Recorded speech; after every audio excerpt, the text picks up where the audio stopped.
किसानों की लड़ाई लड़ने वाले आदरणीय नेतागण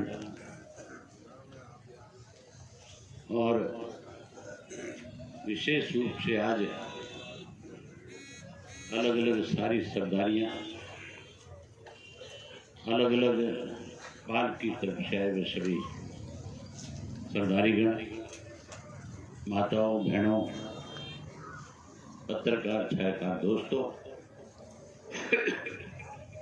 मैं तो कोई भाषण देने नहीं आया था। मैं तो आज आपसे मिलने आया था और ये जानने के लिए आया था कि हमारे यहाँ पे जो पंजाब से, राजस्थान से, उत्तर प्रदेश से, मध्य प्रदेश से, छत्तीसगढ़ से, गुजरात से जो किसान आज हमारे इस कोलवर के बॉर्डर के ऊपर अपने छोटे छोटे बच्चों को घरों में छोड़ करके देश के संघाता की लड़ाई में अपना योगदान देने के लिए आए हैं, उनको किसी किस्म की कोई दिक्कत ना हो, उनको कोई कठिनाई ना हो, उनकी इस लड़ाई को कोई कमजोर ना करे, इसके लिए आज आपसे जानकारी लेने आया था, आपसे मिलने आया था। भाषण तो मेरे से पहले बहुत सारे वक्ताओं ने दिए। आप लगातार पिछले 30 दिन से, जब से आंदोलन चला है, बल्कि इस आंदोलन से पहले जब लॉकडाउन था और उस लॉकडाउन की आड़ के अंदर जिस तरह से इस देश के प्रधानमंत्री ने इस देश के अन्नदाता की जमीन को कैसे उससे छीन करके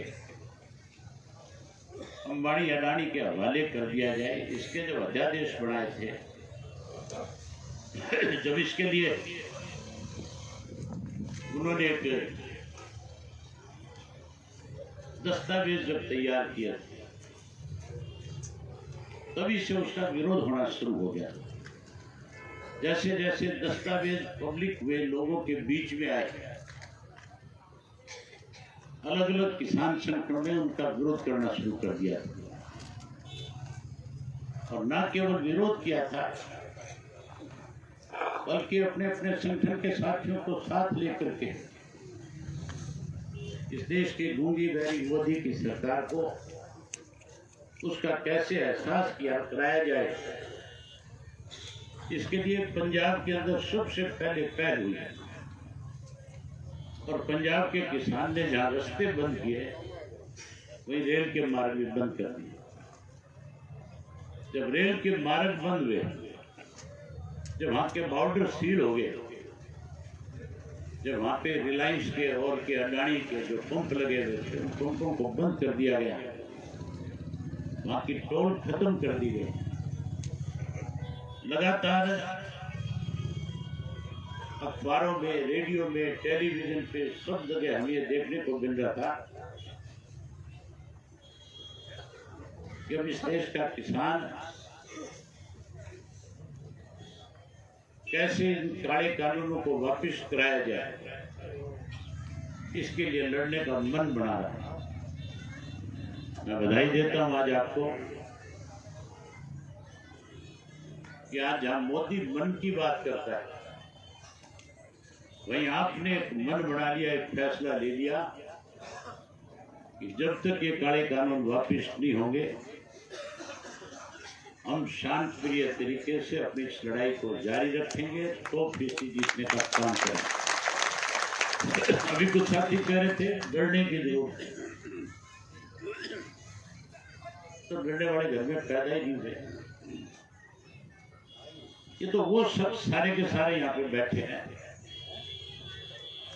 जो यहाँ अपने हकों की लड़ाई लड़ते हैं, वही इनके घर में पैदा हुए बच्चे इस देश की सीमाओं की पहरेदारी करके दुश्मनों का दांत खट्टा करने का काम करते हैं।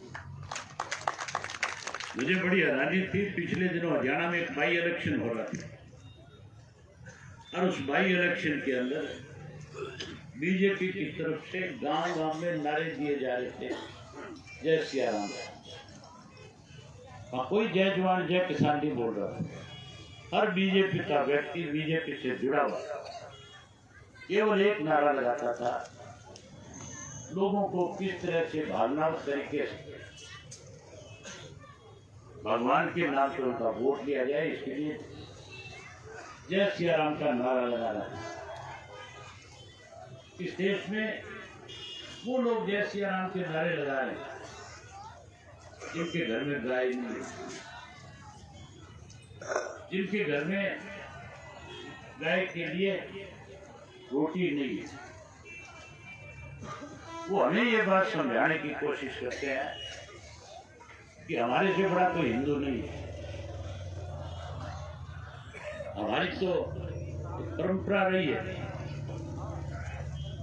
कि हिंदू का कोई ऐसा घर नहीं होगा जिस घर के अंदर गाय नहीं हो, जिसमें मंदिर नहीं होगा, जिसमें कोई भगवान की मूर्त नहीं होगी।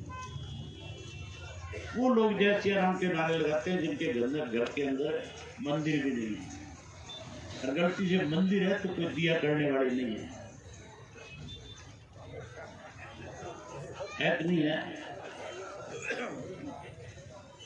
हमारे यहाँ तो कोई दिन ऐसा नहीं जाता जिस दिन भगवान का नाम लेकर के सुबह सवेरे हर किसान अपने खेत को ना जाता, शाम को घर आकर के अन्न खाने से पहले उसी परमात्मा को प्रणाम करते हैं। आज जरूरत इस बात की है इस देश को कि हमें जात पात धर्म और मजहब से ऊपर उठ करके इस देश के अन्नदाता को कैसे बचाया जाए, कैसे इस देश को दुनिया का अग्रणी देश बनाया जाए। इसके लिए इस लड़ाई में आपसी भाईचारे के साथ राजनीति से ऊपर उठकर मैं तो मोदी जी को इस बात के लिए बधाई भी देना चाहूंगा कि हम गांव में बसने वाले लोग जो खेती पे निर्भर करने वाले थे, हम छोटी छोटी बातों पे आपस में विवाद करते थे, झगड़ा करते थे, हम आपस में बंटते थे। ही 1 मिनट पानी की बारी को लेकर के भी हम आपस में तू मैं करते थे। हमारे बीच में अनेक विवाद थे। अगर मोदी ये कृषि के 3 कानून ना बनाता तो आज हमारा ये भाईचारा फिर से इकट्ठा नहीं हो सकता। जहाँ मोदी ने हमारे भाईचारे को इकट्ठा करने का हमारे ऊपर एहसान किया, हम तो मोदी जी से एक बात और भी कहना चाहेंगे कि कृषि के 3 कानून वापस ले ले, ये भी हमारे पे एहसान हो जाएगा। अगर मान जाए तो बहुत अच्छी बात है, अगर नहीं मानेगा तो इस देश का अन्नदाता अगर इस देश का पेट भरना जानता है तो उसके साथ कोई अन्याय करे, उसके लिए गांधी के दिखाए हुए रास्ते पर चढ़ करके अपनी बात भी मनवाना जानता है। मैं तो केवल आपसे इतना कहने के लिए आया कि जो जिम्मेवारी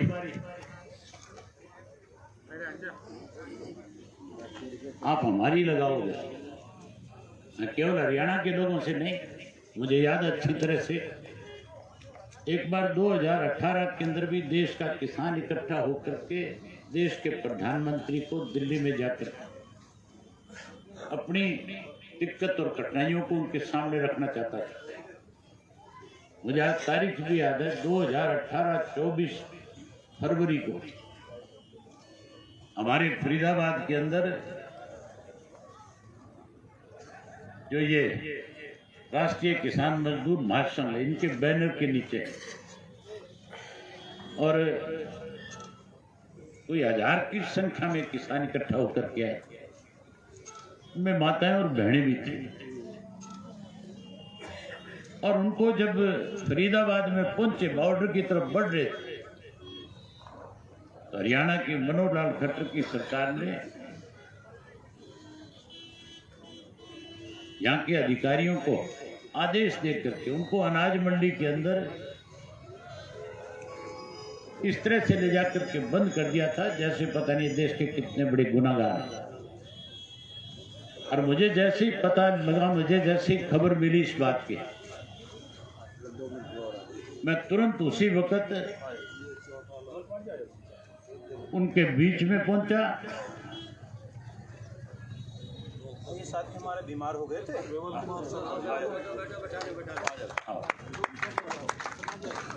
अटैक हो गया 4-5 दिन पहले। अब आईसीयू से अभी आज परमात्मा इनको स्वस्थ करे जल्दी। मध्य प्रदेश के रहने वाले जी, मैं तुरंत अपने साथियों को लेकर के उनके बीच में पहुंचा, जहां हमने प्रशासनिक अधिकारियों को इस बात के लिए चेताया, वहीं हमने अपने पार्टी के साथियों की जिम्मेवारी लगा करके, क्योंकि वो आंदोलन खत्म करके वापस जा रहे थे, तो उनको मध्य प्रदेश के बॉर्डर तक छुड़वाने का भी काम किया। आज भी आप लोगों से यही कहने आया कि जो जिम्मेवारी आप हमारी लगाओगे, आप कहोगे कि हमारे इस आंदोलन में सबसे अगली पंक्ति में खड़े होकर के आप इस लड़ाई को लड़ो, तो आपके साथ राजनीति को अलग राजनीति से अलग हट करके आपके साथ अगली पंक्ति में खड़े होकर के इस लड़ाई को लड़ने का काम करें।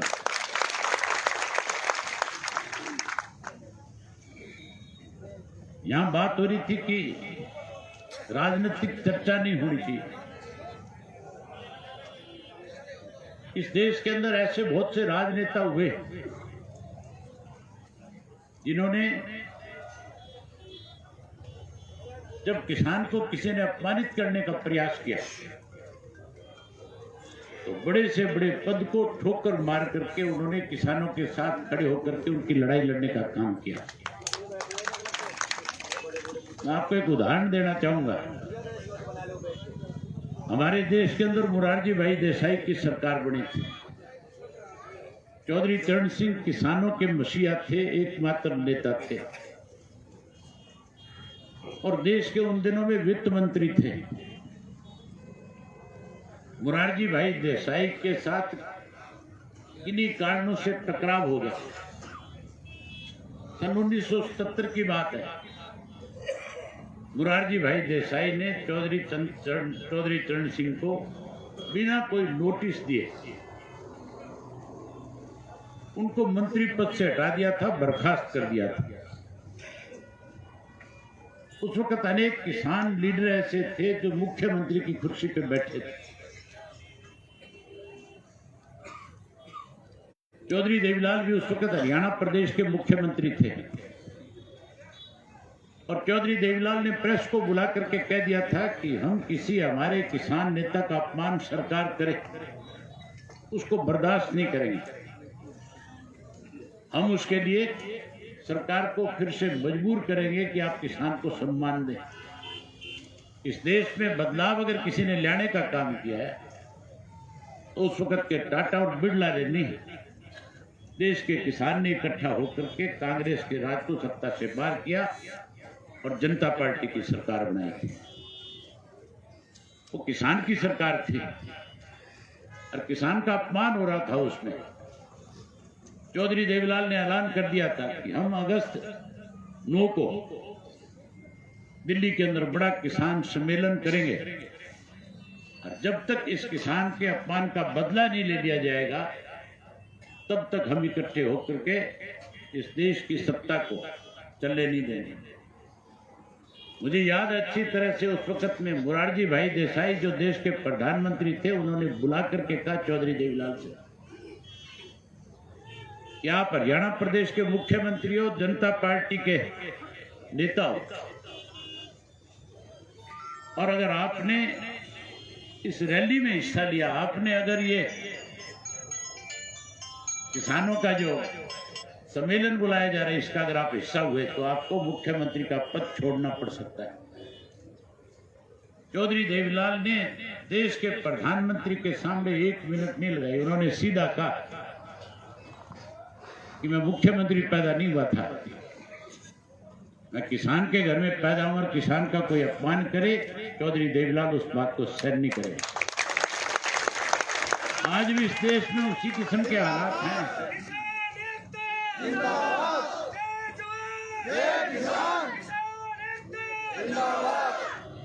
आज भी देश में इसी किस्म के हालात हैं। आज भी ऐसे लोगों के हाथ में सत्ता है जो चंद पूंजीपतियों के हाथों में खेल रहे हैं। आज केवल 2 वर्ग इस देश में है,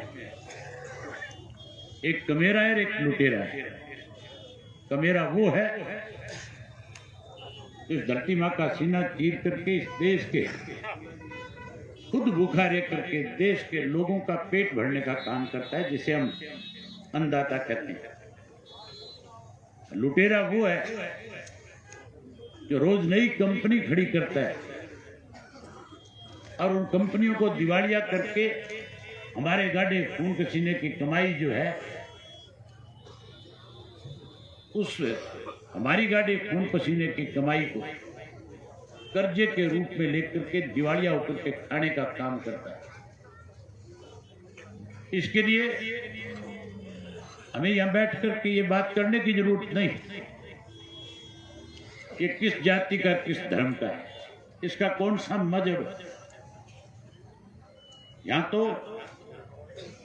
हमें केवल और केवल किसान के नाते कैसे देश के किसान के साथ न्याय हो, कैसे उस अन्नदाता को फिर से मान सम्मान मिले, इसके लिए सारी चीजों से ऊपर उठ करके एक किसान के रूप में इस लड़ाई को लड़ना है। मैं उम्मीद करूंगा कि हम 100% इस देश की केंद्र की सरकार को इस बात के लिए मजबूर कर लेंगे कि उन्हें ये काले कानून वापस लेने पड़ेंगे, किसान को फिर से सम्मान देना पड़ेगा। अगर मेरे से कोई भी गुस्ताखी हुई, कोई भी मेरी जबान से कोई ऐसी बात आपको लगी जो कहीं जिससे आप आघात हुए, तो उसके लिए माफी चाहूंगा। लेकिन आपसे फिर उम्मीद करूंगा कि हम इस लड़ाई को बहुत मजबूती के साथ लड़ेंगे और 100% जीतने का काम करेंगे। आपने मेरी बात सुनी, आपका बहुत धन्यवाद। बहुत बहुत शुक्रिया साहब आपका, चौटाला साहब। हमारे बीच में